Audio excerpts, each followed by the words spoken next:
आपने व्रत किया है, पूजा की है, मैं आपको ही पति मान के आए हूँ और आगे भी मानूंगी। इस प्रकार रुक्मिणी जो है भगवान से प्रार्थना की, वंदना की।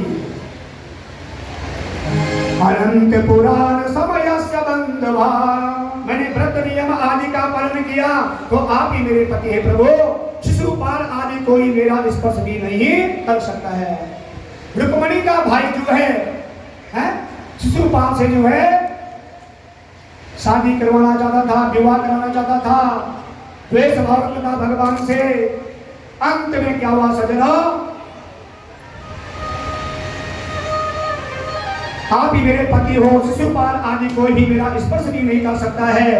यदि आप यहाँ सोचते हैं कि मैं अंतपुर में रहती हूँ और अंतपुर में प्रवेश करने के लिए स्वजन संबंधियों का वध करना होगा तो मुझ तक पहुंचने के लिए मैं आपको मार्ग बताती हूँ। इस प्रकार सजना रुक्मिणी ने कहा कि हमारे कुल की परंपरा है कि विवाह के एक दिन पहले कन्या कुल देवी की पूजा करती है, किसी गौरी माता की। क्या करती है? रुक्मिणी कह रही है हे भगवान, हमारी कुल की परंपरा है, रीति रिवाज है कि हम अपनी कुल देवी की जो है पूजा करते हैं। आइए और फिर बलराम जी के साथ ये साधु जो है अतिथियों का सम्मान कर रहे हैं।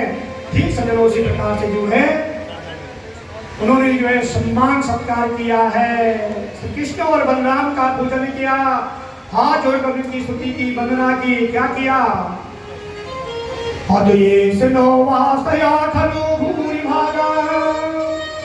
क्या कर रहे हैं? हे प्रभु, संपूर्ण देवता, पितर, भूत, राजा आपकी ही मूर्ति है, सबके हृदय में आप ही विराजमान है। आपकी चरण कमलों की हम जो वंदना करते हैं। धोवन गंगा श्री त्रिलोकी को पवित्र कर रही है, वही आप आज हमारे घर पधारे हैं। जब किसी का आगमन हमारे घर पे होता है तो क्या खुशी माननी चाहिए। अतिथि देवो भव, भगवान के रूप में जो है वो मेहमान आया है, न जाने भगवान किस वेश में आ जाए।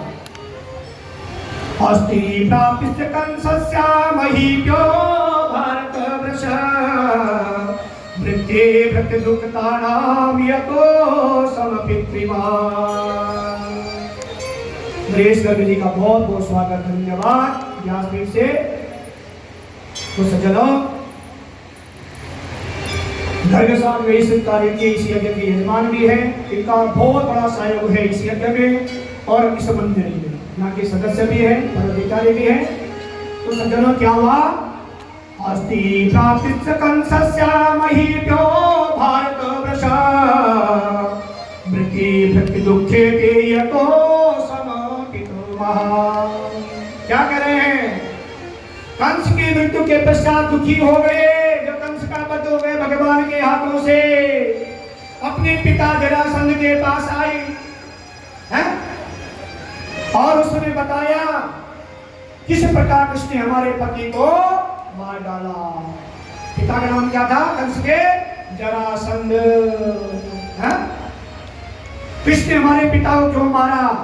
जैसे सज्जनों यहाँ सुना, जरासंध जो क्रोध में आ गया है कि इस अछोड़ी सेना को सामने करके मथुरा पर आक्रमण कर दिया, घेरा डाल दिया। जरासंध की सैन्य सागर को देखकर भगवान के मन में आकाश से दो दिव्य रथ प्रकट हुए। रथ समस्त युद्ध की सामग्री और साथी को लेकर मथुरा पहुंच गए। किसकी रक्षा करे? सहायता करे? भगवान कृष्ण की सहायता करे। समस्त युद्ध की सामग्री साथी से युक्त थे। सज्जनों, उसी समय भगवान का दिव्य आयु प्रकट हो गया।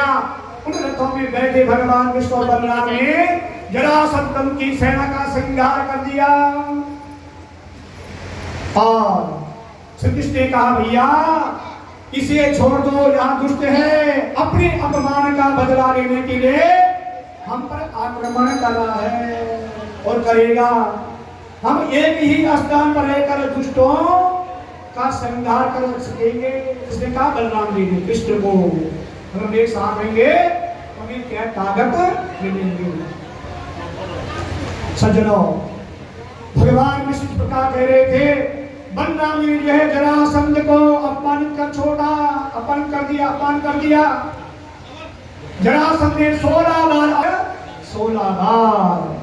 मथुरा में प्रत्येक बार भगवान कृष्ण और बलराम उनकी सेना का संहार करते रहे और उसे छोड़ देते। 17 बार उसने ब्राह्मणों से बहुत बड़ा अनुष्ठान कराया विजय प्राप्ति के लिए। कल मैंने कहा था, जब जो है संतान हो रही थी तो राजा दशरथ जी ने भी अनुष्ठान करवाया था, पुत्र प्राप्ति के लिए यज्ञ करवाया था, बाबा ने भी यज्ञ करवाया था। चौथी अवस्था में संतान हुई। ठीक उसी प्रकार सज्जनों, जरासंध ने 16 बार आक्रमण किया। मथुरा में प्रत्येक बार भगवान कृष्ण और बलराम उसकी सेना का संहार करते रहे, उसे छोड़ देते। 17 बार जो है उसने ब्राह्मणों से बहुत बड़ा अनुष्ठान कराया, जिससे विजय प्राप्ति के लिए हमारी विजय हो। जैसे भगवान कृष्ण जो है रथ सहित जो है मंदिर के बाहर पहुंचे, रुक्मणी जो है प्रतीक्षा में थी, इंतजार में थी। जैसे भगवान ने हाथ बढ़ाया, रुक्मणी ने जो भगवान को हाथ दे दिया। राधा वल्लभ भगवान की यशा ब्रह्म भवत ज्ञातानां जीवनं यस्य भावोगता। चारों ओर हल्ला मच गया, ले गए। शिशुपाल श्रृंगार कर रहा था, जैसे कान में आवाज आई, क्रोध हो गया, गुस्से में आ गया। उसका हाथ जो है क्रोध के मारे कांपने लगा।